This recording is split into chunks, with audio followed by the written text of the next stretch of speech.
Please welcome Van Johnson. You're holding your ears there. You know, the next generation, Mr. Letterman, are going to be born deaf. At 70, Van Johnson finally admitted what Hollywood had worked so hard to hide. Behind the bright smile and boy-next-door charm, there was a carefully arranged marriage designed not for love, but for protection. The studio wanted to preserve his all-American image, even if it meant covering up a secret affair with another man. In an industry built on illusion, his private truth was considered a dangerous liability. Can you imagine being forced into a wedding just to keep your career alive? That was the reality for Van Johnson, one of MGM's most bankable stars of the 1,940 seconds. To understand how a small-town boy ended up trapped inside the golden machine of Hollywood, we have to begin at the very start. Van Johnson was born Charles Vandell Johnson in 1,916 inches, Newport, Rhode Island. Newport was a city of contrasts, where the wealthy elite summered in sprawling mansions while working families like the Johnsons scraped by with modest means. His childhood was scarred by abandonment. When Van was still young, his mother walked out of the marriage and disappeared from his life. The loss left a wound that never fully healed. His father, a reserved man who worked in real estate, was not affectionate. Van grew up craving attention, warmth, and acceptance, feelings he would later find under the stage lights. The 1,920 seconds roared around him, with jazz spilling from radios, flappers challenging old rules, and movies flickering on silver screens. Yet small-town Rhode Island clung to conservative values. For a boy like Van, dreamy and drawn to performance, fitting in was difficult. He spent hours at the local movie theater, soaking in the glamour of Fred Astaire, the wit of Cary Grant, and the elegance of Jeanette MacDonald. Those stars offered escape and possibility, a world where he could be admired instead of overlooked. Van's love for the stage began early. He joined school productions and found a rush of belonging whenever the curtain rose. Offstage, though, whispers followed. He was tall, thin, and naturally graceful, traits that some mocked as effeminate. In a world where masculinity was rigidly defined, Van learned to mask his sensitivity. Performance became his shield, humor his defense, and charm his armor. By the 1,930 seconds, the Great Depression gripped America. Breadlines stretched down streets. Families sold heirlooms to survive. Van, restless and ambitious, longed to escape. New York City was only a train ride away, and Broadway called like a beacon. He started making trips, first as a hopeful spectator, and then as a determined student of theater. He danced in small ensembles, waited tables, and took whatever work paid his rent. Those years hardened his resolve. Success would not come easily, but rejection only sharpened his hunger. Culturally, America was shifting. Prohibition ended. Swing bands filled ballrooms. The Hays Code, introduced in 1934, imposed moral restrictions on film, dictating not just what could be shown on screen, but how actors off-screen were expected to behave. Homosexuality, already stigmatized, was pushed further into secrecy. For a young man like Van, whose personal desires were beginning to awaken, the message was clear: hide. The glittering dream of Hollywood came with an iron lock on private truth. What propelled him forward was his optimism. Friends remembered him as eager, outgoing, and always ready with a smile. That sunny exterior became his calling card, but behind it lay the scars of abandonment and the quiet knowledge that he was different. Broadway gave him his first taste of belonging, but it was the golden lure of Hollywood that promised both fame and the risk of total exposure. Van Johnson arrived in New York during the late 1,930 seconds with nothing but ambition and a suitcase. The Great White Way was alive with neon and the sound of tap shoes echoing on stage. Van worked tirelessly, picking up small chorus parts in musicals, rehearsing late into the night, and slowly building a reputation as a dependable young performer. His break came when he landed a spot as a dancer in George Abbott's stage productions, where his boyish good looks and energy caught attention. By the early 1,940 seconds, Hollywood was hunting for fresh faces. Van's freckled charm and natural warmth seemed tailor-made for the screen. Lucille Ball, already an established actress, noticed him and recommended him for film work. That single act of kindness changed the course of his life. Soon, he was signed by Warner Brothers and then moved to MGM, the studio that would transform him into a household name. MGM marketed him as the clean-cut, all-American boy, a symbol of optimism during a world at war. Then fate intervened. In 1943, Van was in a serious car accident. His face was cut badly, and doctors predicted it might end his career. Yet MGM, needing new leading men while others served in the war, rallied behind him. Spencer Tracy visited his hospital room, reassuring him that scars could add character. When Van healed, he emerged not just intact but with a new depth in his features that audiences found endearing. That accident, instead of ending his career, catapulted him into stardom. His breakthrough came with the 1943 film A Guy Named Joe, alongside Spencer Tracy and Irene Dunne. The role, patriotic and sincere, cemented him as a symbol of American resilience. During World War II, Van was exempted from military service due to his injuries, which allowed him to continue acting while many contemporaries went overseas. He became the face of wartime hope, starring in hits like 30 Seconds Over Tokyo in 1944, where his earnestness won over audiences and critics alike. By the late 1940 seconds, Van Johnson was one of MGM's top stars. He danced, sang, and acted with a versatility that studios prized. He shared the screen with June Allison, Esther Williams, and Judy Garland. His easy smile and friendly demeanor made him beloved by fans who felt they could trust him. He was the boy you could bring home to your parents, the safe choice in a dangerous world. Magazines called him the voiceless Sinatra, and fan clubs sprang up across the country. But fame carried pressure. The studio system demanded not just professional performance, but personal perfection. Rumors swirled constantly about stars, and any hint of scandal could ruin a career.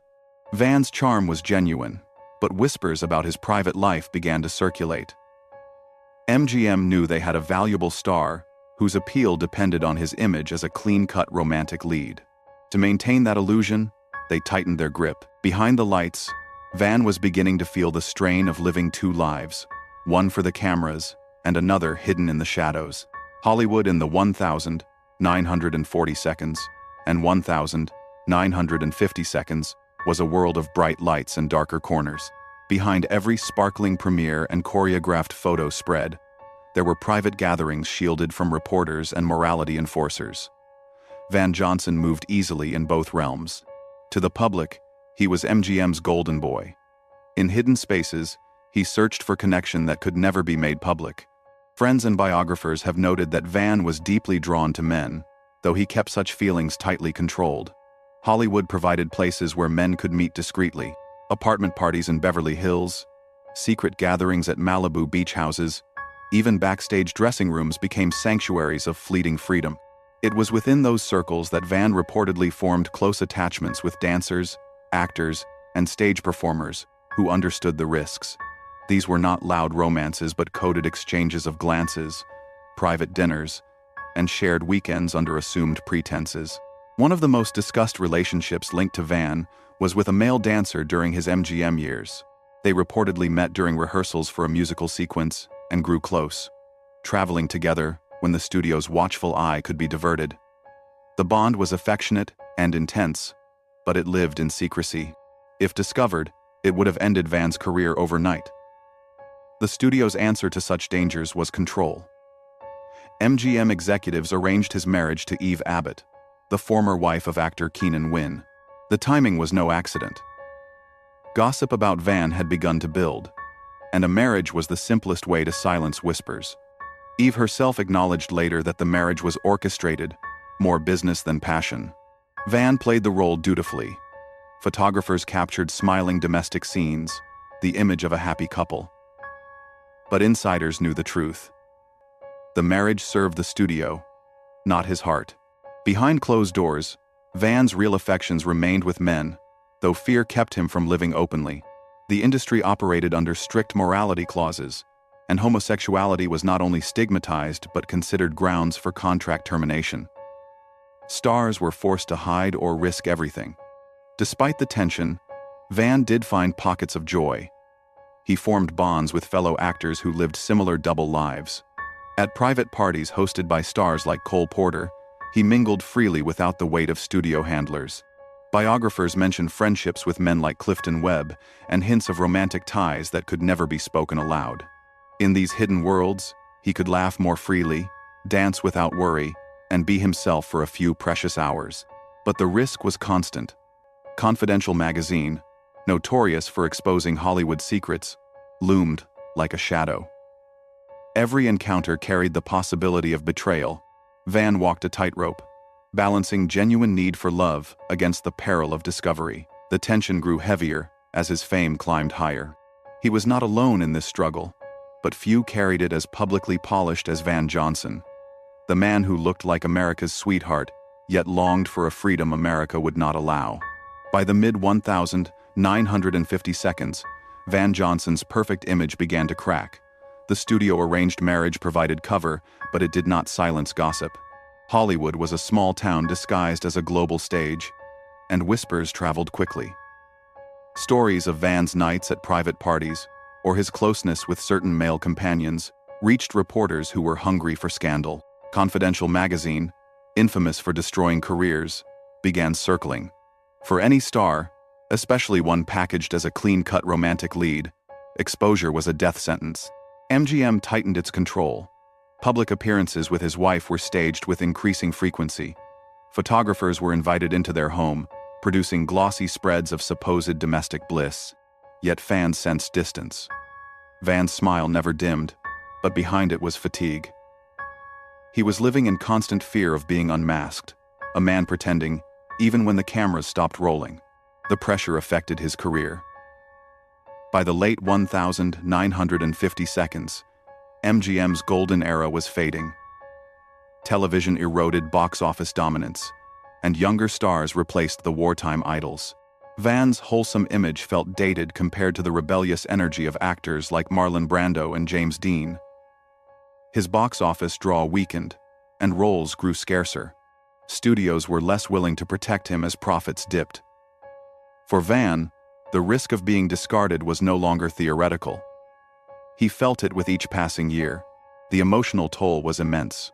Friends recalled his mood swings, his growing loneliness, and his dependence on the reassurance of fans. He toured theaters, performed on stage, and kept smiling for autographs, but inside, he carried the weight of concealment. Living in secrecy meant never fully trusting anyone. A slip of the tongue, a careless word, could undo decades of work. The more he concealed, the more isolated he became. Meanwhile, society grew harsher. The 1950s were an era of conformity and fear. Senator McCarthy's Red Scare targeted not only communists but anyone deemed subversive. Homosexuals were purged from government jobs in what was called the Lavender Scare. Hollywood reflected that paranoia. Executives wanted stars who reassured middle America, not those who challenged moral boundaries. For Van, whose truth placed him at odds with the culture, survival meant silence. By the end of the decade, the boy-next-door image that had once lifted him now trapped him. He could not shift into darker, more complex roles, because studios feared it would invite questions. He could not reveal his private life without losing everything. The man who had embodied optimism on screen found himself cornered, with fame no longer a shield but a cage. By the 1960s, Van Johnson's career had shifted. The movie musical era was waning, and the studios that once controlled every detail of their stars' lives were losing power. Van adapted as best he could, moving into stage productions, television guest spots, and international projects. He toured with musicals like The Music Man and Damn Yankees, where his natural charm still drew applause from audiences who remembered his film days. In Europe, especially in Britain, he found a welcoming stage and appreciative crowds. Yet personally, he remained cautious. The end of his marriage left him unanchored, but it also freed him from the pretense of domestic bliss. Though still guarded, he began allowing himself more authentic relationships. Friends later spoke of a male partner with whom he shared a quieter companionship during his later life. These bonds were less about glamour and more about trust. For a man who had spent decades hiding, simple companionship was a profound relief. The world around him was changing too. By the 1970s, gay rights movements were challenging old prejudices. Stonewall had happened, and conversations about sexuality were entering public life.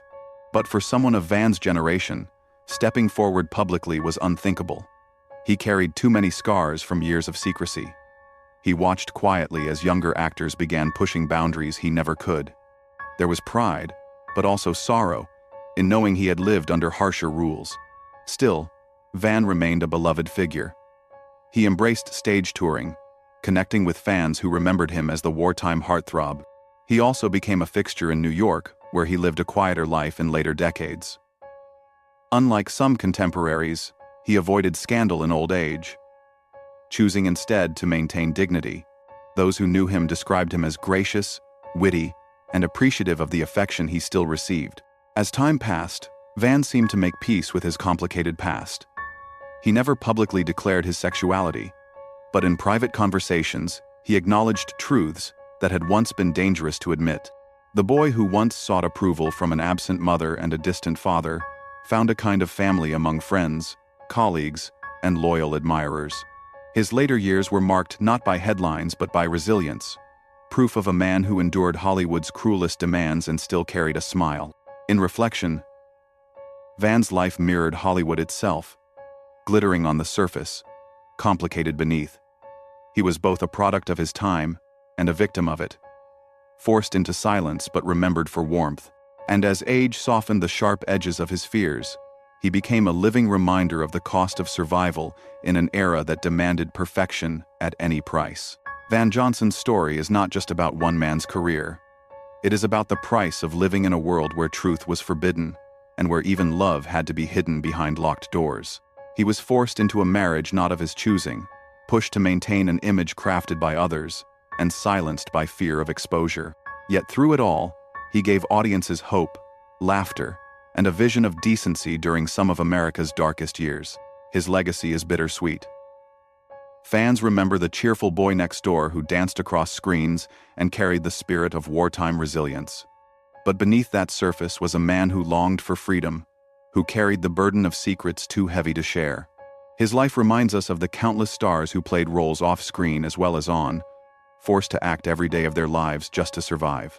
Today, as society grows more open, his story takes on new meaning. It is not a tale of scandal but of survival, not one of shame but of endurance. Van Johnson's courage was quiet, but it was real. He endured so others might someday live more freely. That is the true measure of his legacy. What do you think of Van Johnson's hidden story? Share your thoughts in the comments. And if you want more untold Hollywood histories, make sure to like, subscribe, and join us again.